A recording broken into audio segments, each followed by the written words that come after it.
What in heaven or hell is that? That thing is responsible for all of this.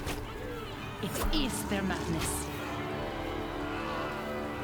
What can you do against a beast like that, Santo Lethal? Only my best to save this village.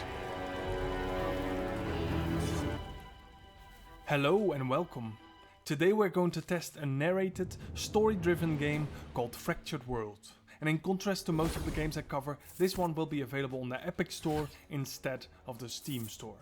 In character creation you can choose between Warrior, Mage and Spellblade, and since Warrior and Mage is a bit basic, the Spellblade is the only viable option for me.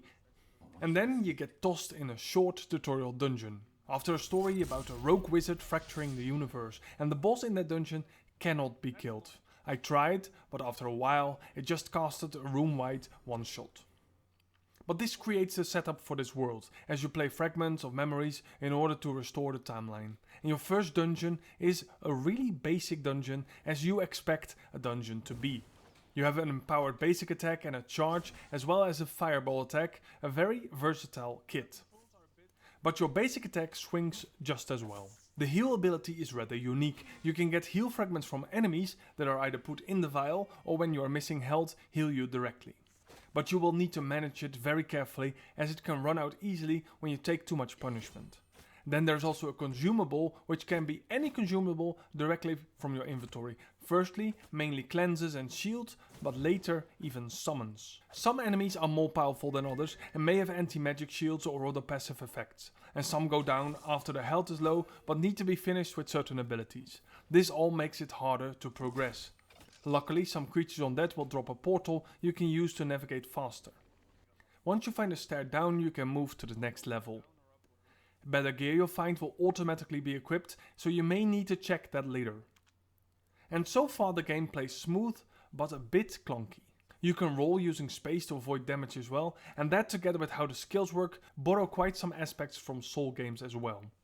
Each floor has memory fragments that tell more of the story, and the first dungeon tells Venatori's story, a hunter that sees his village burn and asks an old wizard for help to find something to free his village. And he finds it, which first seemed to be treasure, but meets your first real boss instead, a gold golem.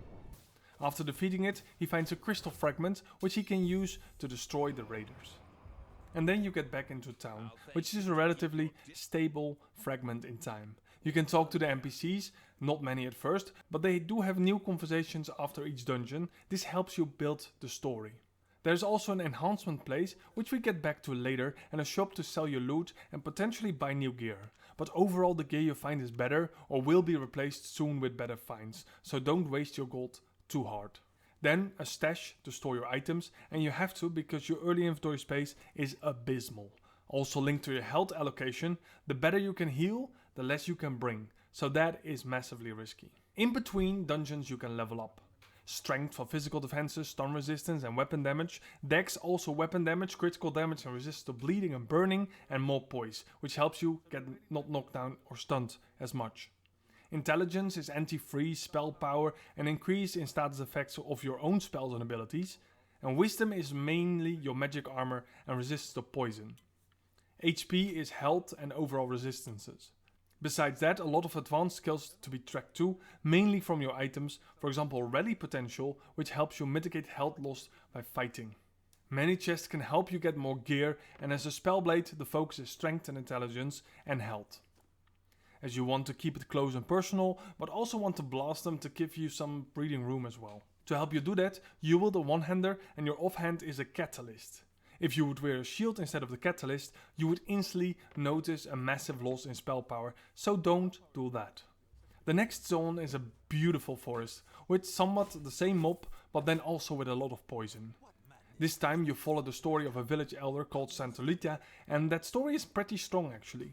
A wicked creature is messing with the minds of the villagers, and some see it as an evil demon, while the others see it as an angel, setting them up against each other in such a way that eventually they start fighting each other.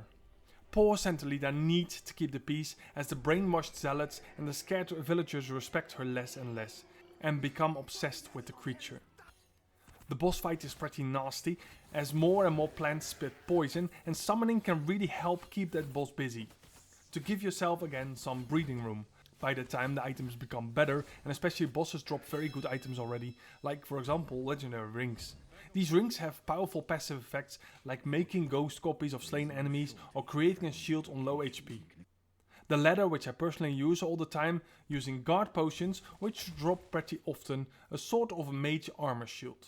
You have to start leaving items behind early, but the second boss drops, inventory space increase, which is massive. Well, partly, as it is a problem specifically added to the game, to make things harder. It's like halving your movement and slowly giving you more. It's a relatively cheap way to make things harder for you. In town, the equipment enhancement becomes more relevant now as you find more items. You need 2 equipments of the same type and can take 1 passive skill from the sacrificial item to increase the other item while destroying the other.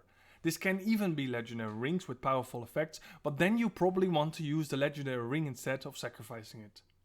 At this point you can even have your own geomancy of sorts, not as overpowered as in Blade Mistress, but you start finding map fragments which generate unique dungeons. You can go back to the town portal and find your maps there, even when put in your stash. And what is more, the multiplayer aspect allows you to invite friends to do it with you. Talking about friends, just as in Elden Ring you can place markers on the floor to warn or bully other players in their own playthroughs, and for some areas you'll even find summoning signs to summon versions of other players as well. The game is already very polished and I didn't encounter any bugs, which is a massive praise for me. The narration, which is done very well as well, also adds a big pre, and the animations are more of a slideshow with effects, not really a true cutscene, but the stories are compelling and interesting.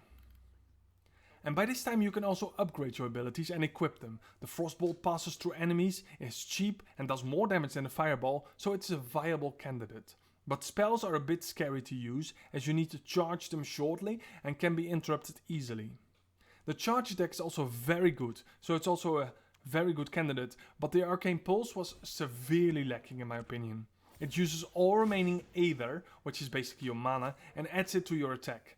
But running into a big group of enemies with a full Aether bar just to find out that it barely does more than a Frostbolt is both putting yourself at risk and simply not worth it.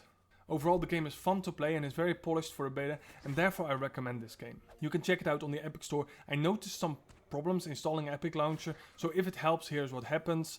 I downloaded the latest version, version 18, and the installer ran, but then encountered a random error and deinstalled itself. Well, I ended up taking a very old launcher from Softonic, version 12.1.1, and that worked, and then it updated itself. So I hope that helps. Thank you for watching, and I see you in the next First Look Weekly every Saturday on Forgotten Games.